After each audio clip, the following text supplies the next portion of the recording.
Okay, this recipe has evolved over the years, but I think it's reached its final form. And it's always been good. I eat it all the time, but now it's great. These are my enchilada-stuffed sweet potatoes with a creamy cilantro sauce. We start off by roasting the sweet potatoes, so cut them in half lengthwise and then prick them with a fork. That's going to help it to cook evenly. While those are roasting, let's get some flavors cooking on the stove. We've got red onion, red bell pepper, and garlic. Once those are soft, toss in your black beans and corn. Alright, now that your sweet potatoes are fork tender, pick them up. I like to use a paper towel to hold them because they can be pretty hot at this point.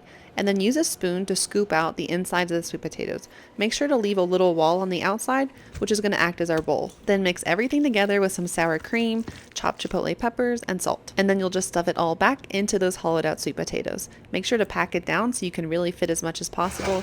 But I will say you're not going to use all the filling, and I have a tip for how to use that extra filling in my book. The creamy cilantro sauce absolutely takes it to the next level. Even the people in our family who don't like sweet potatoes love this recipe. And if you want that tip for what to do with the leftover filling, be sure to check it out in my debut vegetarian cookbook called Eat.